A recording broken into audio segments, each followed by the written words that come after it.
وقت اس کا وزن زیادہ تھا یا اب زیادہ ہے؟ سبحان اللہ. کمال نہیں ہو گئی؟ اتنی برکت ہوئی اس کے اندر کہ رسول اللہ صلی اللہ علیہ وسلم نے اس پیالے پہ ہاتھ رکھا. حدیث کے الفاظ ہیں جو رب نے چاہا وہ کلمات حضور نے پڑھے. سرکار علیہ الصلوۃ والسلام کے کچھ پڑھنے سے اس حلوہ شریف کے اندر اتنی برکت ہوئی، 300 کے قریب صحابہ کرام نے اسے کھایا. اور حضرت انس فرماتے کم ہونے کے بجائے محسوس نہیں ہوتا تھا کہ وہ تو بڑھ گیا ہے. اللہ اکبر. اب کچھ لوگ ہیں جو ضد کرتے ہیں کہ ہم آگے رکھ کے نہیں پڑھتے بھی، ہم کھانا آگے رکھ کر کچھ بھی نہیں پڑھیں گے. ان کی مرضی ہے، لیکن حدیث میں تو بھئی یہی ہے کہ وہ آگے ہی تھا. سرکار نے اپنے مبارک ہاتھ رکھ کر جو کلمات رب نے چاہے وہ پڑھے. صحابہ نے چونکہ وہ کلمات سنے نہیں تھے، سرکار کے ہونٹوں کی حرکت ہی سنی تھی، دیکھی تھی، اس لیے کہا کہ بھی جو رب نے چاہا وہ کلمات حضور نے پڑھے. اللہ اکبر. تو ثابت ہوا کہ سامنے کھانا ہو تو کچھ پڑھنے میں کوئی حرج اور مذائقہ نہیں ہے. یہ حدیث سے ثابت ہے. ایسے بلا وجہ کی ضد نہیں لگانی چاہیے. اور یہاں پر یہ بھی ایک خوبصورت بات ذہن نشین کر لینی چاہیے. سرکار نے فرمایا انس اب تم کھا لو. حضرت انس فرماتے ہیں کہ وہ میں نے کھایا. پھر حضور علیہ السلام نے دیکھو نا کتنے اصحاب. اسی طرح حدیث پاک میں آتا ہے حضرت ابو ہریرہ رضی اللہ تعالیٰ عنہ یہ اصحاب صفہ میں سے، یعنی اسلام کی جو پہلی یونیورسٹی ہے، اسلام کا جو پہلا جامع ہے، پہلا مدرسہ ہے، اس کے طالب علموں میں سے ایک حضرت ابو ہریرہ رضی اللہ تعالیٰ عنہ بھی ہیں. حضرت ابو ہریرہ رضی اللہ تعالیٰ عنہ یہ کوئی عام طالب علم نہیں، اصحاب صفہ میں سے، جیسے ہم کہتے ہیں کلاس انچارج، مونیٹر، یہ کلاس انچارج تھے حضرت ابو ہریرہ رضی اللہ تعالیٰ. کہتے بھوک نے بڑا ستایا ہوا تھا. یہ جو دینی طالب علم ہوتے ہیں نا، ان کی ایک خاصیت ہے کہ بھوک ان کو تنگ کرتی ہے، تبھی تو یہ علم دین حاصل کر لیتے ہیں. وہ بھی طالب علم تھے. کہتے بھوک نے بڑا تنگ کیا، بڑا ستایا، کچھ اور تو ہو نہیں سکتا تھا. حضور کی بارگاہ میں آ کے بیٹھ گئے. آقا بھی ہیں، استاد بھی ہیں، نبی بھی ہیں، بس آ کے یہیں پہ بیٹھ گئے. کچھ دیر کے بعد ایک شخص آیا، اس نے دودھ کا پیالہ نبی پاک علیہ السلام کی بارگاہ میں پیش کیا. نبی پاک علیہ السلام نے حضرت ابو ہریرہ کو بلایا. ابو ہریرہ ادھر آؤ. اب خوشی تو محسوس ہوئی، بھوک بھی لگ رہی ہے اور کچھ کھانے پینے کا انتظام ہو جائے تو انسان کو خوشی تو ہوتی ہے. لیکن سرکار نے حکم کیا دیا، دیگر طالب علموں کو پلا دو. ابو ہریرہ یہ دودھ لو، ان طالب علموں کو پلاؤ. تقریباً 70 کے لگ بھگ صحابہ کرام یہ تعداد رہتی تھی جو حضور کے شاگرد تھے، پڑھتے تھے. یہ ان سب کو پلاؤ. حضرت ابو ہریرہ فرماتے ہیں حضور کا حکم تو تھا، لیکن میں پیالے کو دیکھوں اتنی ساری تعداد دیکھوں کیا بچے گا. بس سرکار نے فرمایا جو صحابہ سرکار کے حکم پہ اپنی جانیں دینے کے لیے تیار ہو رہے تھے تو یہ تو کچھ بھی نہیں تھا، یہ ماننے میں کچھ بھی مشکل نہیں تھی ان کے لیے. حضرت ابو ہریرہ رضی اللہ تعالیٰ عنہ فرماتے میں نے وہ دودھ کا پیالہ لیا، صحابہ اکرام کو پلانا شروع کر دیا. صحابہ اکرام اللہ کا نام دے دے وہ پیتے جا رہی ہیں. حضرت ابو ہریرہ رضی اللہ تعالیٰ عنہ فرماتے ہیں 70 کے 70 صحابہ نے تقریباً اس دودھ سے پیا جتنا انہوں نے چاہا پیا، لیکن اس سے ایک قطرہ بھی کم نہیں ہوا. سرکار نے فرمایا ابو ہریرہ پیو بھی. کہتے میں نے پی لیا. فرمایا ابو ہریرہ اور پی لے. کہتے میں نے اور پی لیا. فرمایا بھی اور پی لو. عرض کی حضور اب تو اتنا سیر ہو کر میں نے پی لیا ہے، ایک گھونٹ بھی اب اندر جائے گی تو سب کا سب باہر آئے گا. پھر نبی پاک علیہ السلام نے وہ خود دودھ کا پیالہ نوش فرما کر ختم کر دیا. مطلب یہ ہے، یہ جو ایک عقل کے گھوڑے لوگ دوڑاتے ہیں نا جی، یہ اللہ والوں کی کرامات کیا ہوتی ہیں. 1 لیٹر بوتل میں 1 لیٹر ہی آئے گا، پھر وہ 1 لیٹر 2-3 آدمیوں کو کافی ہوگا. لنگر کی برکت کی بات کر رہے ہو سب کو کافی ہو گیا، اس کا تجھے نہیں پتا بھائی ان چیزوں کا برکت اور چیز ہوتی ہے، مقدار اور چیز ہوتی ہے۔ ہم برکت کی بات کر رہے ہیں، جب برکت حدیث صحیحہ سے ثابت ہے کہ تھوڑی سی چیز بہت سارے افراد کو کافی ہو جایا کرتی تھی، تو پھر ماننا پڑے گا کہ اس چیز کی اصل موجود ہے۔ اسی طرح حدیبیہ کے مقام پر پانی کی قلت ہو گئی۔ جب پانی کی قلت ہوئی، صحابہ اکرام نے نبی پاک علیہ السلام کی بارگاہ میں عرض کی پانی تو نہیں ہے، پیاس کی بھی شدت ہے، وضو کا بھی مسئلہ ہے۔ نبی کریم علیہ السلام کی بارگاہ میں برتن پیش کیا گیا، پیالہ تھا یا وہ مٹی کا لوٹا تھا، جو بھی تھا۔ حضور علیہ السلام نے اپنا مبارک ہاتھ، یہ جو برکت ہوتی ہے نا وہ میں آپ کو بتاتا ہوں، مبارک ہاتھ آپ نے اس میں ڈالا، آپ کی انگلیوں سے پانی کے چشمے پھوٹ نکلے تھے۔ پوچھا بھی وہ کتنا پانی تھا؟ تو صحابہ کہتے ہیں اگر ہم لاکھ بھی ہوتے تو وہ ہمیں کافی ہوتا، لیکن اس وقت ہماری تعداد 1500 تھی۔ 1500 صحابہ اکرام کو پانی پینے کے لیے بھی کفایت کر گیا، وضو کے لیے بھی کفایت کر گیا، جامع یعنی دیگر معاملات کے لیے بھی کافی ہو گیا۔ اب یہاں پر ایک شرعی مسئلہ ہے، پانی تو ہمارے جسم سے بھی نکلتا ہے، آیا کہ جو ہمارے جسم سے پانی نکلتا ہے اس کا پینا جائز ہے؟ کیا اس پانی سے وضو ہو سکتا ہے؟ بہت سارے لوگوں کے پسینے کو اگر جمع کیا جائے تو کیا وہ وضو کے لیے درست ہے، پینے کے لیے درست ہے؟ نہیں۔ جو پسینہ ہوتا ہے یہ مائع مستعمل ہے، اس سے وضو نہیں ہو سکتا، غسل نہیں ہو سکتا، یہ پینے کے لائق نہیں ہے پانی۔ البتہ اس کو پلید اور نجس بھی نہیں کہیں گے، کپڑوں کو لگے کپڑے کون سا ناپاک ہوتے ہیں، لیکن یہ مزید آگے کسی چیز کو پاک کرنے کی صلاحیت نہیں رکھتا۔ لیکن کمال ہے حضور علیہ السلام کی ذات، آپ کے مبارک جسم سے ہی پانی نکلا ہے، وہ پینے کے لیے بھی درست تھا اور وضو کے لیے بھی وہ درست تھا، ہر معاملات کے لیے وہ پاک تھا اور پاک کرنے کی صلاحیت بھی رکھتا تھا۔ تو پتہ چلا برکت بھی سرکار علیہ السلام نے عطا فرمائی ہے، اور حضور علیہ السلام کی خصوصیات ایسی ہیں جو منفرد ہیں کہ کوئی بھی امتی کسی مسجد میں بھی اپنے آقا علیہ السلام کی مثل کسی اعتبار سے بھی نہیں ہو سکتا ہے۔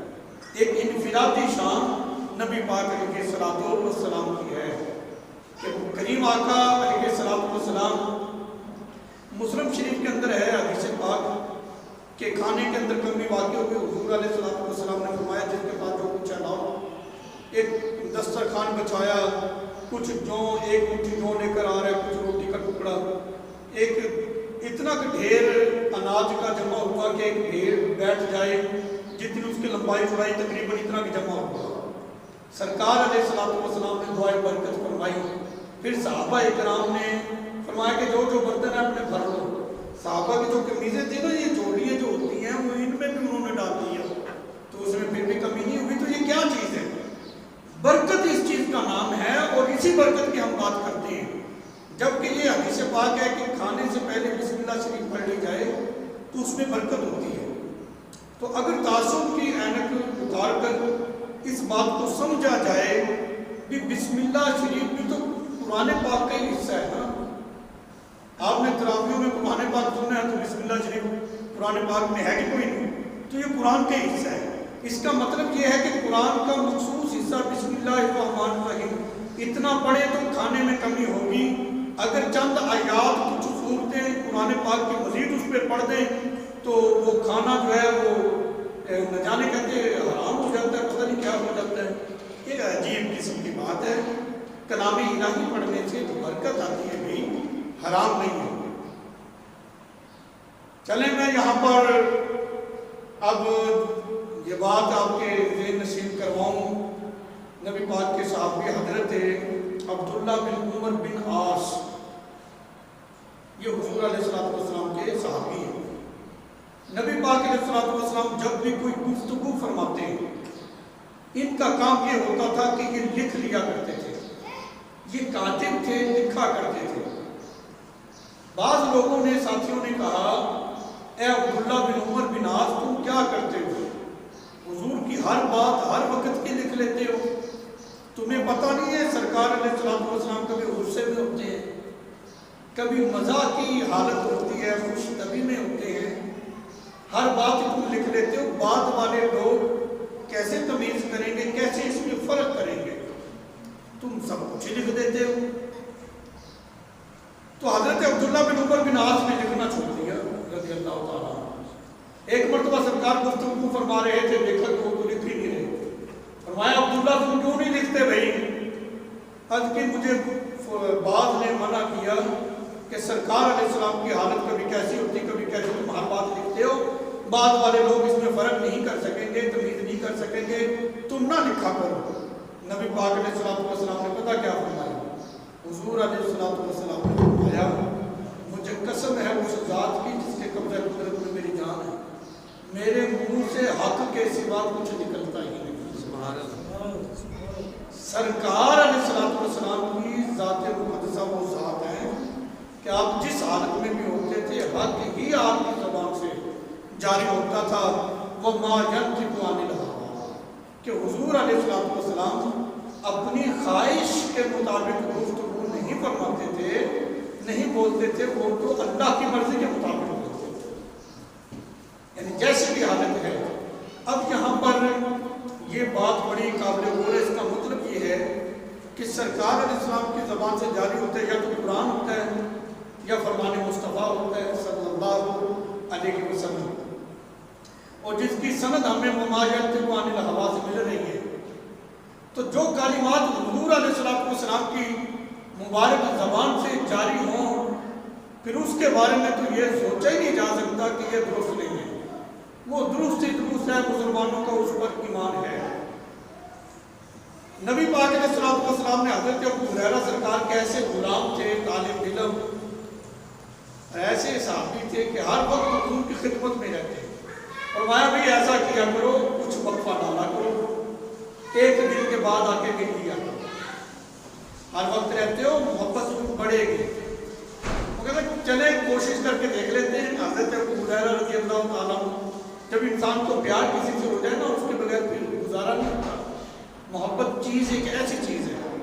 حضرت ابو ہریرہ رضی اللہ تعالیٰ عنہ کہتے ہیں کہ میں مجلس سے اٹھا، چونکہ حضور نے جو فرمایا تھا، پیچھے ہٹتا گیا، حضور کو دیکھتا گیا، ہٹتا گیا، دیکھتا گیا، درمیان میں کھجور کا درخت آیا، جب وہ رکاوٹ بنا، اتنی دیر کے لیے وہ کچھ لمحے جب سرکار کا مبارک چہرہ میری آنکھوں سے اوجھل ہوا، طبیعت بے چین ہو گئی، گزارا نہیں ہوا، دوبارہ دوڑ کر حضور کے قدموں میں آ گیا، کہتے اتنی دیر نہیں رہ سکتا تو ایک دن کیسے گزرے گا، میں نہیں چاہتا۔ یہی وجہ ہے حضرت ابو ہریرہ رضی اللہ تعالیٰ عنہ سے ذخیرہ حدیث سب سے زیادہ احادیث جس سے روایت ہے نا، وہ حضرت ابو ہریرہ رضی اللہ تعالیٰ عنہ، اور ان کے بعد حضرت ام المومنین حضرت عائشہ صدیقہ رضی اللہ تعالیٰ عنہ، یعنی اتنی کثیر روایات احادیث حضرت ابو ہریرہ رضی اللہ تعالیٰ عنہ سے روایت ہیں، اور یہ نبی پاک علیہ السلام کے ڈائریکٹ شاگرد ہیں اصحاب صفہ میں سے۔ اسلام کا جو پہلا جامعہ مدرسہ تھا اس کے یہ طالب علم۔ اب وہ درخواست کی، یا رسول اللہ صلی اللہ علیہ وسلم میں آپ سے بہت کچھ سنتا ہوں، حافظہ بڑا کمزور ہے، بھول جاتا ہوں، میرے آقا علیہ السلام نے یہ تو نہیں فرمایا خدا بنو استعمال کرو، اپنی خوراک اچھی کر لو، نہیں فرمایا کہ ابو ہریرہ اپنی چادر بچھاؤ۔ تو طالب علم جو ہوتے ہیں ان کے پاس اکثر آپ نے دیکھا ہوگا رومال ہوتا ہے، چادر ہوتی ہے، دستار، اس طرح کی چیزیں وہ ساتھ رکھتے ہیں۔ حضرت ابو ہریرہ رضی اللہ تعالیٰ عنہ جو کہ طالب علم تھے، چادر ان کے پاس تھی، انہوں نے اپنی چادر بچھا دی۔ سرکار علیہ السلام نے، یہ بخاری مسلم کے اندر حدیث پاک ہے، یوں ہی 3 لب یوں ہی بھر کے، وہ صحابہ کرام تو نہیں دیکھ رہے تھے، ابو ہریرہ نے تو نہیں دیکھا، لیکن سرکار علیہ السلام کے ہاتھ چونکہ برکت والے ہیں، وہ 3 مرتبہ ڈالے تو 3 مرتبہ برکت ہی ڈالتی، ایسے چادر میں ڈالی، فرمایا ابو ہریرہ اس چادر کو اٹھاؤ اور اپنے سینے سے لگاؤ۔ قربان جائیں صحابہ کرام کے عقائد و نظریات پر، کتنا خوبصورت ان کے نظریات تھے، انہوں نے فٹافٹ یہ نہیں شکوہ شفا کیا، حضور اس میں ڈالا کیا ہے؟ اس میں کچھ ہے ہی کوئی نہیں، ایسے ہی کر دیا تو کیا اس کو لگائیں؟ پہلے بھی تو جسم کے ساتھ کوئی اعتراض نہیں، کوئی جواب نہیں، کسی قسم کی کوئی معاملات نہیں، بس اس چادر کو اٹھایا فٹافٹ۔ حضرت ابو ہریرہ رضی اللہ تعالیٰ عنہ نے اس چادر کو اٹھا کر اپنے سینے سے لگا دیا۔ حضرت ابو ہریرہ رضی اللہ تعالیٰ عنہ کا بیان ہے، آپ فرماتے ہیں جیسے میں نے اس چادر کو اپنے سینے سے لگایا، اس کے بعد میں جو بات بھی سنتا تھا کبھی بھولا ہی نہیں۔ برکت اس چیز کا نام ہے۔ ہم جو بزرگوں کے پاس جاتے ہیں، علماء صلحاء کی اپنا بارگاہ میں ان کی صحبت میں بیٹھتے ہیں، برکت لینے کے لیے جاتے ہیں۔ لوگوں نے پتہ نہیں کیا سمجھ لیا کہ توحید میں کوئی فرق پڑتا ہے ایسی چیزوں سے، تو کیا صحابہ اکرام کو نبی پاک نے شرک کی تعلیم دی ہے؟ کیا حضرت ابو ہریرہ رضی اللہ تعالیٰ عنہ جن سے سب سے زیادہ احادیث روایت ہے وہ اس بات کو نہیں جانتے تھے؟ کسی صحابی نے یہ اعتراض نہیں کیا ابو ہریرہ کیا کہہ رہا ہے، جو حافظہ رب نے بنایا کہتا کمزور ہے، یاد نہیں رہتا، اور جو سرکار نے عطا کر دیا وہ کہتے جو سنتوں بھولا ہی نہیں کبھی۔ صحابہ جانتے تھے رسول اللہ صلی اللہ علیہ وسلم بھی اگر کسی کو کچھ عطا کر دیں یہ بھی رب کی عطا ہے۔ اصول اور ضابطہ ایک ذہن نشین کر لیں، بہت ساری الجھنیں دور ہو جائیں گی۔ حقیقت میں تعریف جو ہوتی ہے وہ شے کی نہیں ہوتی بلکہ شے کے بنانے والے کی ہوتی ہے۔ میں کہوں یہ مائک بہت اچھا چل رہا ہے، یہ تعریف مائک کی نہیں ہے، اس کمپنی کی جس نے بنایا۔ یہ پنکھا ہوا بہت دیتا ہے، بجلی کم خرچ کرتا ہے، یہ تعریف پنکھے کی نہیں ہے بھائی، اس کمپنی کی ہے جس نے یہ بنائی ہے۔ یہ لائٹ انرجی سیور وغیرہ یہ بہت اچھے ہیں، بجلی کم خرچ کرتے ہیں، لائٹ روشنی زیادہ دیتے ہیں۔ یہ تعریف اس لائٹ کی نہیں ہے، بنانے والے کی۔ اب کائنات میں بلا تفصیل سمجھو، کائنات میں جس کی بھی تعریف کر لو حقیقت میں پیدا کرنے والے رب کی تعریف ہوگی۔ کائنات میں جس سے بھی مانگ لو حقیقت میں پیدا کرنے والے رب سے ہی ہم مانگ رہے ہیں۔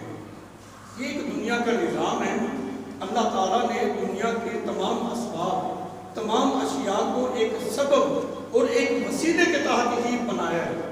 حالانکہ وہ ان اللہ علی کل شیء قدیر ہے، وہ تو بغیر وسیلے کے بھی پیدا کر سکتا ہے نا، لیکن پیدا کرنے کے لیے بھی اللہ تعالیٰ نے مرد عورت کا وسیلہ رکھا ہے۔ کیا خیال ہے رب چاہے تو بغیر مرد اور عورت کے بچے کو پیدا نہیں کر سکتا؟ جو رب پتھر میں زندہ مچھلی کو باہر نکال سکتا ہے تو کیا وہ انسان کو نہیں پیدا کر سکتا؟ اللہ ہر شے پہ قادر ہے، لیکن اللہ تعالیٰ کا یہ اپنی ہی منشا ہے کہ یہاں ہر کام وسیلے سے ہوگا، ایک طریقہ کار اور ایک اصول اور ضابطے کے ساتھ ہوگا۔ ہم اس وسیلے والی دنیا میں، اس وسیلے والی کائنات، اس اسباب والی کائنات میں رہ کر کے وسیلہ کچھ نہیں ہے، اسباب کچھ نہیں ہے، سب کچھ اللہ ہی کرتا ہے۔ اور بھی کرتا سب کچھ اللہ ہے، لیکن اللہ تعالیٰ کا جو کرنے کا ایک انداز اور طریقہ کار ہے اس کو بھی تو سمجھو نا۔ اس طریقے کو ہم غلط نہیں کہہ سکتے۔ دیکھو انسان کو اللہ تعالیٰ نے پیدا کیا ہے، جو یہ بار بار کیوں کہا گیا کہ انسان اپنے اندر ہی تفکر کر لے۔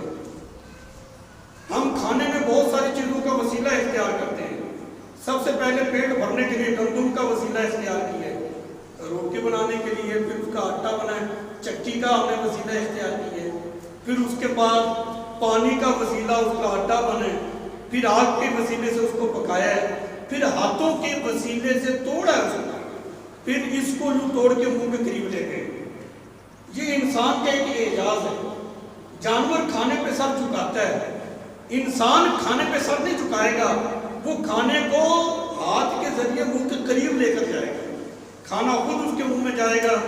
سر اس کا جب بھی جھکے رب کی بارگاہ میں جھکنا چاہیے، رب کے آگے جھکنا چاہیے۔ کھانے پہ روٹی پہ اس کا سر نہیں جھکنا چاہیے۔ یہ ایک فرق ہے انسان میں اور جانوروں میں۔ تو ہم ہاتھوں کے وسیلے سے اس کو منہ تک لے جاتے ہیں، پھر دانتوں کے وسیلے سے اس کو چباتے ہیں، پھر اس کو زبان کے وسیلے سے اندر لے جاتے ہیں، پھر وہ اندر کا ایک سسٹم ہے، پکڑتے ہاتھ کے وسیلے سے ہیں، دیکھتے آنکھوں کے وسیلے سے ہیں، سنتے ہم کانوں کے وسیلے سے ہیں۔ کانوں کو بند کریں، آنکھوں سے سن سکتا ہے کوئی؟ ہم کسی چیز کو سونگھتے ہیں نا تو ناک کے وسیلے سے سونگھتے ہیں، چکھتے ہیں تو زبان کے وسیلے سے چکھتے ہیں۔ اگر چلتے ہیں تو ٹانگوں کے وسیلے سے چلتے ہیں.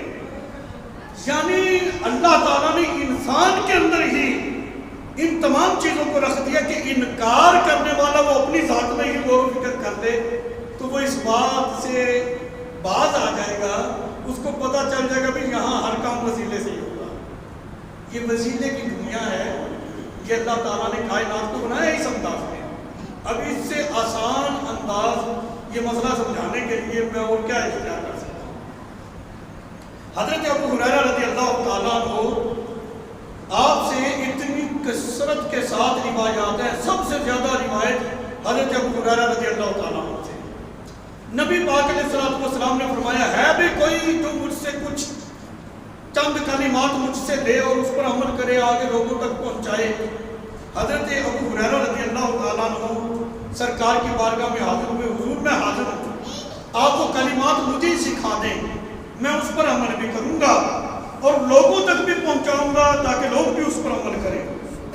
نبی کریم علیہ الصلوۃ والسلام نے وہ چند وصیتیں نصیحتیں حضرت ابو ہریرہ رضی اللہ تعالیٰ عنہ اس وقت جب سرکار نے یہ نصیحتیں کی, حضرت ابو ہریرہ تھے وہاں پر. حضرت ابو ہریرہ نے سرکار کا یہ فرمان آگے ذکر کر دیا, امت تک آ گیا.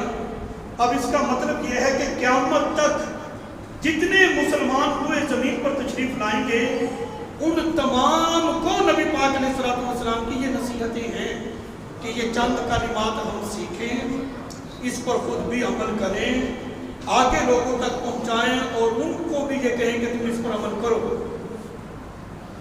کوئی بڑے نصیحت کرے نا تو ہم کہتے ہیں اس پر عمل کرو. تو محبوب خدا ہیں, رسول اللہ صلی اللہ علیہ وسلم شارع الاسلام ہیں. تو اس نصیحت پر اگر ہم عمل کریں ہماری زندگیاں بھی بہتر ہو جائیں گی, آخرت بھی بہتر ہو جائے گی. سرکار علیہ الصلوۃ والسلام کے کلام میں اتنی جامعیت تھی کہ حضور علیہ الصلوۃ والسلام جیسے کہتے ہیں نا سمندر کو کوزے میں بند کرنا. یہ میں ایک مثال دے رہا ہوں لیکن حضور کے کلام میں اس سے بھی زیادہ جامعیت تھی. فرمایا ابو ہریرہ رضی اللہ تعالیٰ عنہ سے فرمایا ابو ہریرہ اللہ کی حرام کردہ چیزوں سے بچو, تم سب سے بڑے عبادت گزار بن جاؤ. یعنی اگر کوئی چاہتا ہے, یہ دیکھیں کتنا مختصر سے ایک جملہ ہے, اگر کوئی چاہتا ہے کہ میں سب سے بڑا عبادت گزار بن جاؤں, میرے آقا علیہ الصلوۃ والسلام نے فرمایا کہ تم اللہ کی حرام کردہ چیزوں سے بچو, سب سے بڑے عبادت گزار بن جاؤ. اس کا مطلب یہ ہے کہ جیسے نماز پڑھنا فرض ہے نا, ایسے ہی حرام سے بچنا بھی فرض ہے. حرام کا ترک کرنا فرض ہے, اس کا چھوڑنا فرض ہے, اگر آتی ہے اس سے بچنا بھی فرض ہے. ایک آدمی ساری رات ہی نوافل پڑھے, نفلی عبادات میں مشغول رہے, لیکن صبح کو اٹھ کر اس کی نظر اس کی آنکھ حرام کو دیکھے, غیر محرم خواتین کو دیکھتا اور اس میں لطف پاتا ہے, تو مجھے بتاؤ رات والی جو نفلی عبادت تھی اس کو کوئی فائدہ دے گی؟ رات جو اس نے ساری رات نوافل پڑھی یہ نفل ہے, اور بد نگاہی سے جو بچنا تھا یہ فرض تھا, تو پھر کیا فائدہ ہوگا؟ اس کا مطلب یہ ہے متقی پرہیزگار سب سے بڑا عبادت گزار وہی ہوتا ہے جو چیزیں اللہ نے حرام کر دی ان سے بچے. حرام آج ہمارے معاشرے کا رویہ کیا ہے؟ آج ہم سب یہی بات کہتے ہیں یار دور مناسب نہیں رہا. اگر کوئی اپنے گھر والوں کو لے کر کہیں مجبوری کے تحت جانا بھی پڑ جائے وہ بڑی آزمائش میں ہوتا ہے. جتنا بھی پردہ کروا لو دیکھنے والوں کی آنکھوں میں اتنی بے حیائی ہے کہ وہ اس کو اس پردے میں بھی دیکھ رہے ہوتے ہیں. یہ ایک مسلمان کی صورتحال بن چکی ہے. ہم مسلمان ہیں, کیا یہی خواتین یہ ماں بہن بیٹی کی صورت میں یہ خواتین ہمارے گھروں میں نہیں ہیں کہ جب یہ باہر نکلتی ہوں گی کوئی اور بھی ان کو دیکھتا ہوگا؟ ایک مسلمان کے اندر اتنی غیرت صدور ہونی چاہیے. رسول اللہ صلی اللہ علیہ وسلم کا فرمان ہے, ہماری مائیں بہنیں جو بیٹیاں ان کے لیے میں یہ ایک میسج پیغام دینا چاہتا ہوں. حضور علیہ الصلوۃ والسلام نے فرمایا کہ سور ہے نا, یہ نجس العین ہے سور, پھر یہ غلاظت میں بھر جائے. فرمایا یہ سور غلاظت میں بھرا ہوا تمہارے جسم سے لگ جائے اتنا برا نہیں ہے جتنا کہ غیر مرد تمہارے جسم سے مس ہو جائے, یہ اتنا برا ہے. زیادہ ہوا ہے. یعنی خواتین کو بھی اس چیز کی تلقین کی گئی ہے کہ وہ اپنے آپ کو غیر مردوں سے محفوظ رکھیں, اور مردوں کے لیے تو قرآن پاک میں حکم ہے وہ اپنی نظر کو نیچے رکھیں, جھکا کر رکھیں, ضرورت کے تحت ہی اپنی نظر کو اٹھائیں. ایک نظر اگر غیر معلوم میں پڑ جائے تو وہ معاف ہے اسلام کے اندر, قصداً دوبارہ دیکھتا ہے تو یہ حرام ہوتا ہے. یعنی جو چیز انسان کے بس میں نہیں ہے, اچانک نظر پڑ گئی, اچانک کوئی سامنے آ گیا ہے, اتنا تو معاف ہے. فوری طور پر اپنی نظر کو ہٹائیں اور اپنے دل کے اندر اس بات کی نفرت پیدا کرے کہ جن چیزوں سے اللہ اور اس کے رسول نے مجھے منع کیا ہے میں اس طرف نہیں جاؤں گا. فرمایا ابو ہریرہ اللہ کے حرام کردہ سے بچنا تم سب سے بڑے عبادت گزار بن جاؤ گے. بندہ 5 وقت کا نمازی بھی ہو, رشوت خور بھی ہو, مجھے بتاؤ یہ عبادت اس کو کیا کام دے گی؟ سب سے بڑا عبادت گزار تو وہ حج بھی کرے, رشوت بھی لے, عمرے پہ بھی جائے, سود کھائے. تو بتائیں مجھے یہ سودی کاروبار, دیکھو نا ایک بات پہ مجھے بڑا افسوس ہے اور یہ ایک میرا درد ہے, میں آپ سے کرنا چاہتا ہوں. زنا حرام ہے, کس نے حرام کیا ہے؟ اللہ تعالیٰ نے حرام کیا ہے نا, لیکن ہمارے ملکی قوانین ہیں, کچھ نہ کچھ اس میں عمل ہے. ٹھیک ہے, کسی مسلمان کو قتل کرنا حرام ہے نا, اللہ نے حرام کیا ہے نا, ملکی قوانین ہیں اس حوالے سے. دفعہ 302 لگتی ہے کہ کوئی نہیں. یہ جتنی بھی حرام چیزیں اللہ نے ہی حرام کی ہیں اور اس کے بارے میں ہمارے قوانین حرکت میں آتے ہیں, ہماری گورنمنٹ حرکت میں آتی ہے کہ یہ کام کیوں ہوا ہے. افسوس اس بات کا ہے کہ یہ سود بھی تو رب نے حرام کیا ہے نا, یہ کوئی مولویوں نے تو حرام نہیں کیا. زنا حرام ہے, اس پر قانون بن گیا کہ بھی جہاں یہ ہوگا اس کو سزا دی جائے گی. یہ سود بھی تو رب نے حرام کیا ہے, گورنمنٹ خود سودی نظام کو چلا رہی ہے اور کر رہی ہے. اس کے خلاف قانون کب بنے گا, اس کو کب اس کے بارے میں ایکشن کیا جائے گا. تو بات یہ ہے کہ جو چیزیں اپنے فائدے کی ہیں وہ چلنے دو, اور جو جس میں اپنا نفع نہیں ہے تو بس اس پہ قانون بنا دو. حالانکہ ان تمام چیزوں کو حرام کرنے والا اللہ ہی ہے. ایسا نہیں ہے کہ کچھ حرام ہوا ہے تو رب نے کیے اور کچھ وہ ہیں جو مولویوں نے کر دیے, ایسا تو نہیں ہے. بہرحال حرام سے بچنے والا سب سے بڑا عبادت گزار ہوتا ہے. نہیں لمبے سجدے, لمبے قیام, لمبے رکوع اسی کے اللہ تعالیٰ کی بارگاہ میں مقبول ہوں گے جو بندہ حرام سے بچتا ہے. میرے آقا علیہ الصلوۃ والسلام نے فرمایا, ابو ہریرہ دوسری نصیحت کی, ابو ہریرہ اپنے رب کی تقسیم پہ راضی ہو جاؤ, سب سے بڑے غنی ہو جاؤ گے, سب سے بڑے مالدار تم بھی ہو جاؤ گے. اللہ کی تقسیم پہ راضی ہو جاؤ. اچھا اگر کوئی کہے میں اللہ کی تقسیم پہ راضی نہیں ہوتا تو رب کا کیا بگاڑ سکتا ہے؟ اگر کوئی راضی نہیں ہوگا تو کیا وہ قسمت سے زیادہ حصہ لے لے گا؟ بچہ 120 دن کا جب ماں کے پیٹ میں ہوتا ہے نا, اس کے لیے سب کچھ لکھ دیا جاتا ہے. یہ بھی لکھ دیا جاتا ہے کہ زندگی میں کیا کمائے گا, کیا کھائے گا, کیا اس کے مقدر میں آنا ہے. جو اس کے مقدر میں لکھا گیا ہے ایک پائی بھی وہ اس سے زیادہ حاصل نہیں کر سکتا. یہ تو 120 دن کا جب ماں کے پیٹ میں تھا تبھی اس کا مقدر لکھ دیا گیا ہے. ہمارے ذمہ تو یہ ہے کہ ہم اس کے حلال کی تلاش میں نکلیں, کوشش کریں, ملے گا وہی جو رب نے لکھا ہے. تو پھر رب کی تقسیم پہ راضی ہو جانے میں بھلائی ہے نا, ملنا تو وہی ہے جو لکھا ہوا ہے. اللہ کی تقسیم پہ راضی ہو جائیں. حضور نے فرمایا تم سب سے بڑے غنی بن جاؤ گے. حضرت مولا علی المرتضیٰ رضی اللہ تعالیٰ عنہ کا میں فرمان آپ کو ذکر کر دوں, بہت خوبصورت ہے.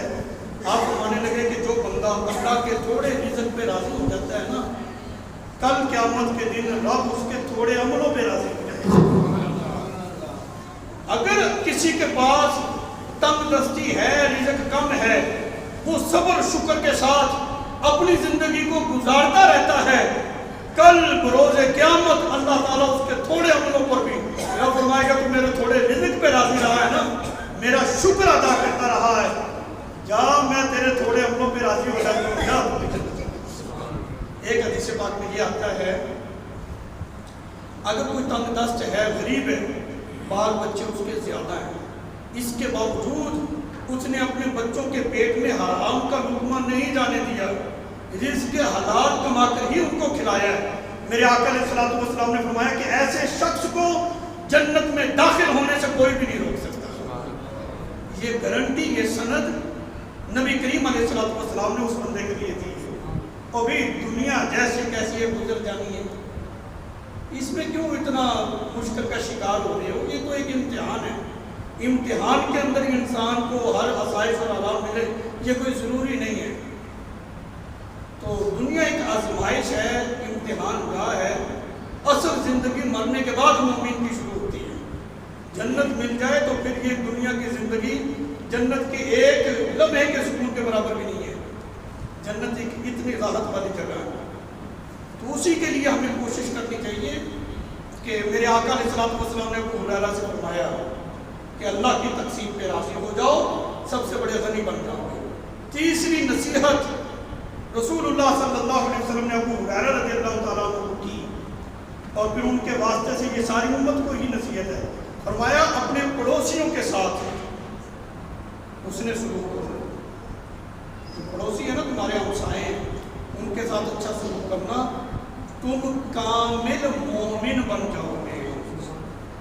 رسول اللہ صلی اللہ علیہ وسلم نے فرمایا کہ ہمسایوں کے بارے میں اتنے احکامات آئے، سرکار فرماتے کہ مجھے یہ خدشہ لاحق ہو رہا تھا کہیں وراثت میں بھی ان کو شریک نہ کر دیا جائے، یعنی اتنے حقوق ہوتے ہیں ہمسایوں کے بھی۔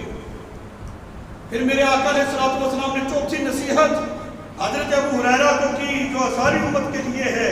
فرمایا ابو ہریرہ جو چیز اپنے لیے پسند کرو وہی اپنے دوسرے مسلمان بھائی کے لیے بھی پسند کرو، تم کامل مسلمان بن جاؤ گے۔ یہ جو سرکار نصیحتیں فرما رہی ہیں، اس کا حسن تو دیکھو اس میں کیا ہے۔ انہی ساری چیزوں پہ ہم اگر عمل کر لیں تو یہ دنیا جو ہے ایک جنت کی تصویر بھی بن جائے گی۔ ہر انسان دوسرے کو کاٹ کھانے کو ہے، یہ کیا طریقہ ہے؟ محبت، کوئی تحمل، کوئی صبر، شکر والا بھی معاملہ انسان کے ساتھ ہونا چاہیے۔ حدیث پاک ہے، میرے آقا علیہ الصلوۃ والسلام نے فرمایا صبر کرنے والا بھی جنت میں جائے گا، شکر کرنے والا بھی جنت میں جائے گا۔ اور اگر دیکھو نا حدیث پاک میں رسول اللہ صلی اللہ علیہ وسلم نے فرمایا کہ صبر کرنے والا اور شکر کرنے والا یہ دونوں ہی جنتی ہے۔ ٹائم ہو گیا، میں بات کو سمیٹ دیتا ہوں۔ تو صبر شکر کے ساتھ اپنی زندگیوں کو گزارنا چاہیے۔ پانچویں نصیحت رسول اللہ صلی اللہ علیہ وسلم نے حضرت ابو ہریرہ رضی اللہ تعالیٰ عنہ سے جو فرمایا کہ زیادہ ہنسا نہ کرو، زیادہ ہنسنے سے دل مردہ ہو جاتا ہے۔ یہ زیادہ جو کہکا لگا کر جو ہنسنا ہوتا ہے نا، اس سے دل مردہ ہوتا ہے، ہنسا نہ کرو۔ رسول اللہ صلی اللہ علیہ وسلم کے چہرے پر اکثر مسکراہٹ سجی رہتی تھی، بلکہ یہ ہے کہ کسی مسلمان سے ملو تو مسکرا کر ملو، یہ بھی سنت ہے۔ تو حضور علیہ الصلوۃ والسلام کا ہنسنا مسکراہٹ تھی۔ تو جو کہکا لگا کر ہنسنا ہوتا ہے نا، یہ مسلمان کو زیب نہیں دیتا، بس مسکرایا کریں، اپنے کہکے پر کنٹرول کرنا چاہیے۔ اور یہاں پر چونکہ ٹائم ہو چکا ہے، نبی پاک علیہ الصلوۃ والسلام نے فرمایا کہ میں قسم اٹھا کر یہ کہتا ہوں، جو صدقہ ہوتا ہے نا، صدقہ اس سے مال کم نہیں ہوتا۔ اب اس کے اندر بڑی گہرائی ہے، چونکہ ٹائم ہو گیا، میں اس کو بس یہیں پہ مختصر کر کے فرمایا کہ حضور نے قسم اٹھا کر فرمایا کہ صدقے سے مال کم نہیں ہوتا۔ اب جب ہم صدقہ دیتے اپنے مال کا حساب کریں، کمی تو ہے، کیلکولیٹ کریں، کمی تو ہے۔ حضور علیہ الصلوۃ والسلام فرما رہے کہ صدقے سے مال کم نہیں ہوتا۔ مطلب کیا ہے؟ فرمایا کہ مقدار نہ دیکھو، مقدار کی زیادتی سے مال زیادہ نہیں ہوتا، مقدار کی کمی سے مال کم نہیں ہوتا۔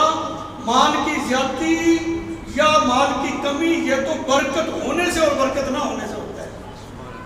یعنی صدقے سے اللہ تعالیٰ مال میں برکت ڈال دیتا ہے۔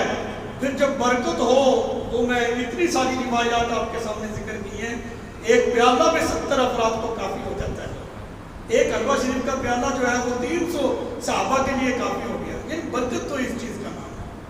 تو آخر میں چونکہ ٹائم ہو چکا ہے، آخر میں دعا ہے اللہ رب العزت ہماری اس جمعہ مبارک کی حاضری کو اپنے بارگاہ میں قبول فرمائے۔ جنہوں نے سنتے نہیں پڑھی